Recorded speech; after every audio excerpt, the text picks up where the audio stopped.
Pertama-tama saya ucapkan selamat datang Pak Menteri, selamat bertugas di ladang pengabdian baru. Pak Menteri ini asetnya DPR, bukan hanya asetnya Gerindra. Mungkin saja ke depan dan sekarang ini sudah menjadi asetnya Republik kita. Waktu saya menjadi anak buahnya Pak Menteri di Badan Legislasi, hari pertama saya tanya, nama Pak Menteri kan agak susah waktu itu. Ini siapa sih? Oh, itu Ketua Badan Legislasi. Kenapa? Saya itu kagum dengan gayanya Pak Menteri itu memimpin. Ya Pak Awi ya. Melayani semua. Kadang pertanyaan yang remeh-temeh pun dihargai dengan raut muka yang sama dengan pertanyaan yang sangat substansial. Respect, mengorangkan orang. Bapak-bapak nanti tahu nih, belajar ini Pak Cahyo. Beliau begitu dilantik nggak main-main ke petinggi-petinggi Pak, tapi datang ke sini.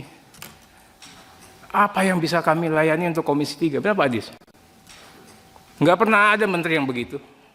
Mohon maaf, menteri yang kemarin pun juga nggak begitu. Apalagi mandang saya kan anak buah. Ini benar Pak, saya cerita.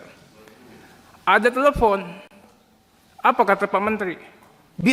Biar saya yang datang ke Komisi 6 waktu itu. Jadi udah jadi menteri ini, kalau belum jadi menteri nggak apa-apa. Dia yang datengin teman-temannya Pak. Ini yang saya katakan, kita bicara personality. Kita bicara karakter orang.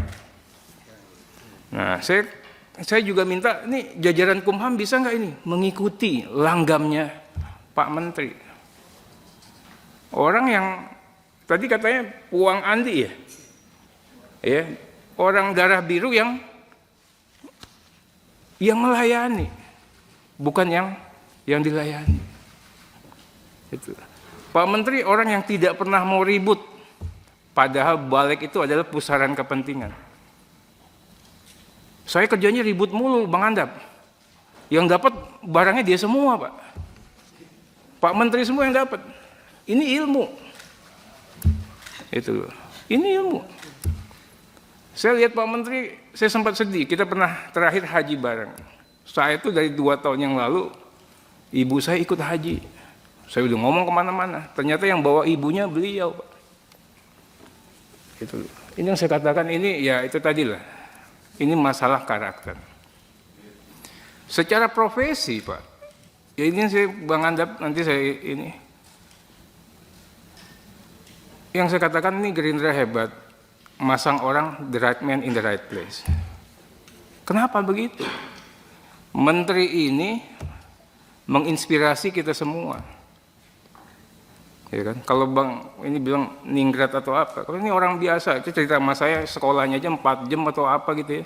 Orang biasa, asal mau kerja keras, disiplin, mau belajar, bisa jadi orang sukses.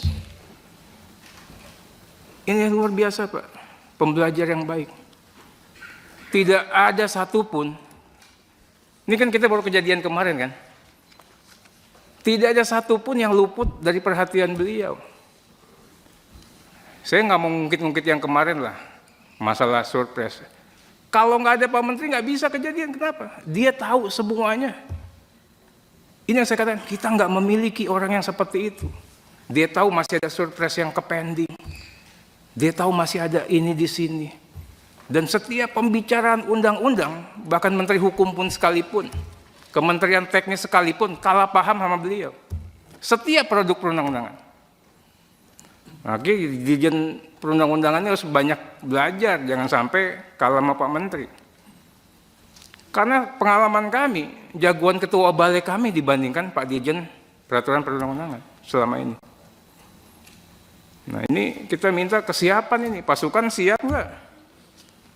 Itu menghadapi hal, kalau undang-undangnya undang-undang biasa KUHP wajar dipaham. Tapi undang-undang teknis beliau paham. Ini yang luar biasa saya katakan.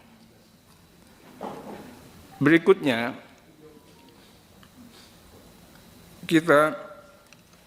saya mohon maaf sebelumnya nih ada, kemarin nggak mesti kejadian.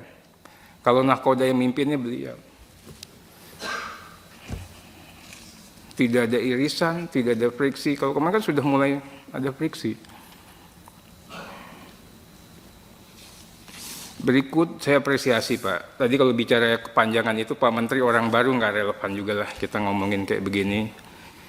Saya bicaranya hanya singkat seperti yang ada di materi Bapak karena nggak pas kalau saya ngomong panjang-panjang. Pak Menteri, positifnya kita lihat hikmahnya dari sini Pak. 2 dokumen yang Bapak hadirkan, siapa bilang polisi nggak bisa kerja? Ini dua orangnya polisi Pak. Itu, lihat kinerjanya, lihat capaian kinerjanya. Mudah-mudahan kita lagi buat undang-undang Polri Pak. Itu loh. Kami juga apresiasi realisasi anggaran.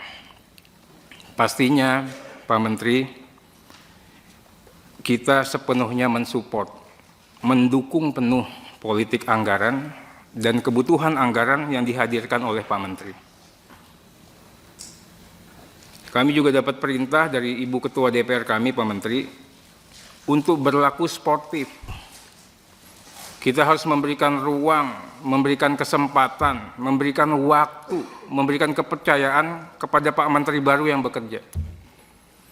Kepada pemerintahannya, kabinetnya Pak Prabowo yang akan datang ini buat bekerja. Makanya kebutuhan anggaran ini akan kita support maksimal.